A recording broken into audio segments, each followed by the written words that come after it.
Hi friends, welcome to Meena Samyal. This episode is being sponsored by Vidyam. Thank you Vidyam for supporting Meena Samyal. இன்னைக்கு நம்ம பார்க்க போறது ஒரு tiffin category ஜவ்வரிசி குழிப்பணியாரம். ஜவ்வரிசி அப்படிங்கிறது வந்து நல்ல புளிச்ச தயிர்ல ஊற வச்சு ஏகப்பட்ட வெஜிடபிள்ஸ் சேர்த்து ரொம்ப நியூட்ரிஷியஸா செஞ்சு காட்ட போறேன். ஸோ இந்த சுவையான ஜவ்வரிசி குழிப்பணியாரம் எப்படி செய்யறது அப்படிங்கிறத பார்ப்போம். ஜவ்வரிசி குழிப்பணியாரம் செய்ய தேவையான பொருட்கள்: ஜவ்வரிசி 1 கப், பச்சரிசி மாவு 1 கப், மைதா அரை கப், பொடியாக நறுக்கிய வெங்காயம் 1, துருவின கேரட் 1, பொடியாக நறுக்கிய கேபேஜ் அரை கப், பொடியாக நறுக்கிய குடமிளகாய் 1, இஞ்சி 1 துண்டு, பச்சை மிளகாய் 3, புளித்த தயிர் 1 கப், பொடியாக நறுக்கிய கொத்தமல்லி சிறிதளவு, பொடியாக நறுக்கிய கருவேப்பிலை சிறிதளவு, எண்ணெய் தேவையான அளவு, உப்பு தேவையான அளவு. ஜவ்வரிசி அப்படிங்கிறது வந்து 2 வெரைட்டிஸ் இருக்கும். இது வந்து பெரிய வெரைட்டி, நைலான் ஜவ்வரிசி அப்படின்னு சின்ன வெரைட்டி கூட இருக்கும். எந்த வெரைட்டி உங்களுக்கு கிடைக்குதோ அந்த வெரைட்டி யூஸ் பண்ணிக்கலாம். இந்த ஜவ்வரிசியை வந்து நல்ல புளிச்ச தயிரில் வந்து குறைஞ்சது ஒரு 3 to 4 மணி நேரம் ஊற வச்சிடணும். இல்லைன்னா ஓவர் நைட் கூட ஊற வச்சுக்கலாம். அந்த மாதிரி நான் ஏற்கனவே ஊற வச்சிருக்கேன். பாருங்க எந்த அளவுக்கு நல்ல உப்பி இருக்கு அப்படின்ட்டு. இது வந்து ஒரு மிக்சிங் பவுல்ல போட்டுக்கலாம். ஸோ ஊற வச்சதுனால நல்ல பேக்டா இருக்கு. ஸோ முதல்ல இது வந்து லூசன் பண்ணிக்கலாம். எந்த அளவுக்கு தயிர் வந்து புளிச்சிருக்கோ அந்த அளவுக்கு வந்து இந்த ரெசிபி டேஸ்டியா இருக்கும்.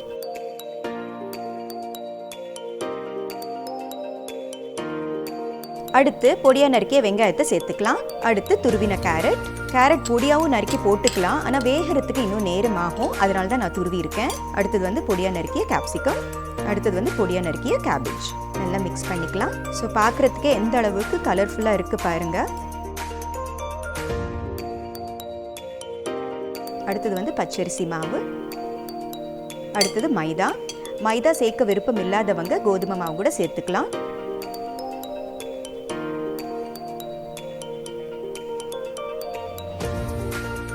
அடுத்து ஒரு குட்டி மிக்ஸி ஜாரில் இஞ்சி, பச்சை மிளகா உடைச்சு போட்டுக்கலாம். ஸோ தட் அரைப்படுறதுக்கு சௌரியமாக இருக்கும். இது வந்து ஸ்மூத்தாக அரைச்சிக்கலாம். இப்போ அரைச்சு முடிச்சாச்சு. எந்த அளவுக்கு ஸ்மூத்தாக இருக்கு பாருங்க.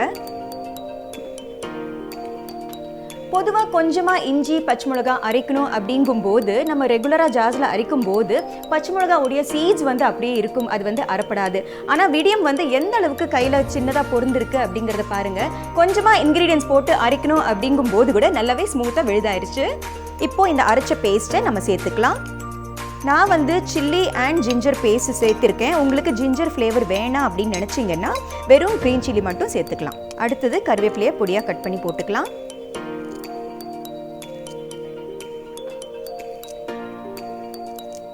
அடுத்தது கொத்தமல்லி,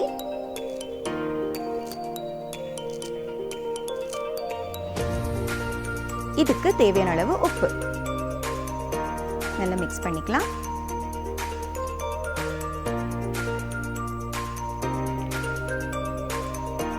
இந்த ஜவ்வரிசியை வந்து நல்ல புளிச்ச தயிர்ல ஊற வச்சதுனால இந்த பச்சை மிளகா விழுதோட சேரும் போது இட் காம்ப்ளிமெண்ட்ஸ் ஈச் அதர் அப்படின்னு சொல்லுவாங்க. ரொம்ப டேங்கி, அதாவது உப்பு காரம் புளிப்பு ரொம்ப பிடிச்சி சாப்பிட்றவங்களுக்கு வந்து இந்த டிஷ்ஷு சூப்பராக அமையும். இது சுட சாப்பிட்டாலும் நல்லா இருக்கும். ஒரு ஸ்நாக் பாக்ஸில் பேக் பண்ணி போனாலும் சூப்பராக இருக்கும். ஸோ இந்த மிக்சருக்கு வந்து இப்போ தேவையான அளவு தண்ணி விட்டுக்கலாம். பேட்டர் கன்சிஸ்டன்சிக்கு எவ்வளோ தேவைப்படுமோ கொஞ்சமாக தண்ணி விட்டு கலந்துக்கலாம். இப்போ இது வந்து ஒரு அடை பதத்துக்கு வந்து நம்ம தண்ணி ஊற்றி மிக்ஸ் பண்ணணும். ஆனால் வந்து கொஞ்சமாக தண்ணி தெளித்து நம்ம பஜ்ஜி போண்டா போடுவோம் பார்த்தீங்களா, அந்த மாதிரி போண்டா கன்சிஸ்டன்சிக்கு தேவையான அளவு தண்ணி விட்டு கூட நல்ல எண்ணெய் சுட வச்சு குட்டி பால்ஸை போட்டு எடுத்தோம்னா ரொம்ப டேஸ்டியாக இருக்கும். ஸோ ரொம்ப ஓவராக ஊற்றுற மாதிரியும் இருக்கக்கூடாது. ஓரளவுக்கு வந்து இந்த கன்சிஸ்டன்சி வந்து ரொம்பவே கரெக்டாக. So are batter is ready. முதல்ல ஒரு குழிப்பணியாரம் பேனை ஹீட் பண்ணிக்கலாம். ஸோ ஒவ்வொரு குழியிலையும் கொஞ்சமாக எண்ணெய் விட்டுக்கலாம். ஒரு 1/2 டீஸ்பூன் அளவு.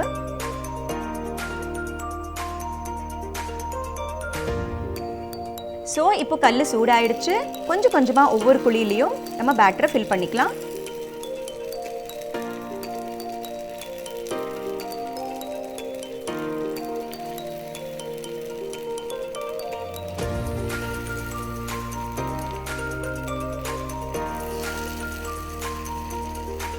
ஸோ இப்போ எல்லாம் மூடியாச்சு. ஒரு 2 நிமிஷம் நம்ம மூடி போட்டு குக் பண்ணலாம். குழிப்பணியாரம் செய்யறது வந்து ரொம்ப லெபோரியஸ் அப்படின்னு நினைச்சீங்கன்னா, டைம் கன்சியூமிங் அப்படின்னு நினைச்சீங்கன்னா, இதே மாவை வந்து நம்ம ஆர்டினரி தோசை தவால கூட ஊத்தப்பமா சுட்டுக்கலாம்.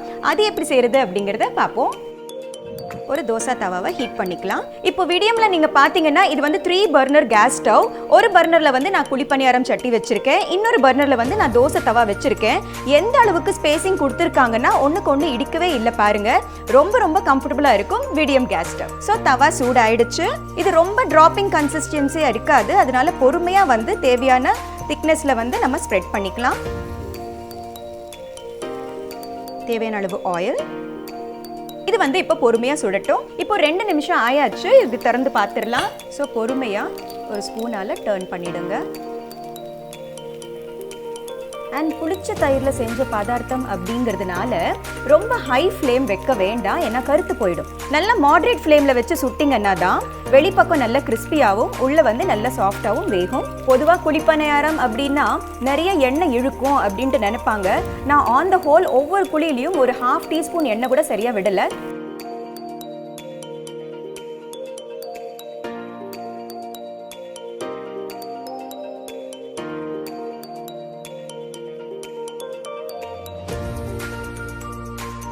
இன்னொரு 2 நிமிஷம் நம்ம மூடி போட்டுடலாம். இப்போ இது வந்து கேர்ஃபுல்லாக ஃப்ளிப் பண்ணிடலாம். ஜவ்வரிசி அப்படிங்கிறது வந்து ரொம்ப சாஃப்டான ஒரு பதார்த்தம். ஸோ வந்து சுடுறதுக்கு ஒரு 2 நிமிஷம் அதிகமாக ஆகும். அதனால நீங்கள் மாடரேட் ஃப்ளேம்லேயே வந்து செஞ்சீங்கன்னா கருத்து போகாமலேயும் இருக்கும், நல்ல இந்த மாதிரி கிறிஸ்பியாக கோல்டன் ப்ரௌனாக வந்துடும்.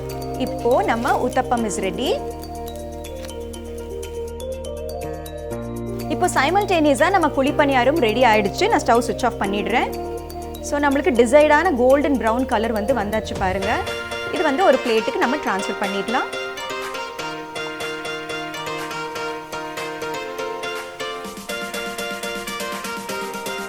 ஸோ நம்ம ஜவ்வரிசி குழிப்பணியாரம் போனஸா ஜவ்வரிசி அடையும் ரெடி.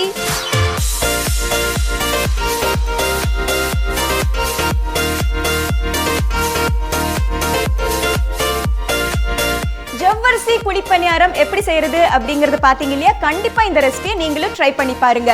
ஃபேஸ்புக்லயும் இன்ஸ்டாகிராம்லயும் மீனா சமையலை ஃபாலோ பண்ணுங்க. இந்த ரெசிபியை ஒருவேளை நீங்க சமைச்சு பாத்தீங்கன்னா ஒரு போட்டோ எடுத்து #cook_with_meena அப்படின்ட்டு எனக்கு போஸ்ட் பண்ணுங்க.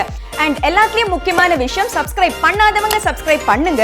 அதோட சேர்த்து பெல் பட்டனை பிரஸ் பண்ணினீங்கன்னா தான் அடுத்த எபிசோட் நான் அப்லோட் பண்ணும்போது உங்களுக்கு நோட்டிஃபிகேஷன் அப்படின்ட்டு வரும். விடியம் ப்ராடக்ட்ஸை யூஸ் பண்ணி சமைக்கும் போது ரொம்ப ரொம்ப கம்ஃபர்டபுளா ஃபீல் பண்ணேன். இதே கம்ஃபர்ட் நீங்களும் எக்ஸ்பீரியன்ஸ் பண்ணணும் அப்படின்னு நினைச்சீங்கன்னா கீழே டிஸ்கிரிப்ஷன் பாக்ஸ்ல விடியம் பத்தின லிங்க்ஸை கொடுத்துருக்கேன், மறக்காம செக் பண்ணுங்க. ஸோ மீனா சமையலை பாருங்க, லைக், ஷேர், சப்ஸ்கிரைப் பண்ணுங்க. பை.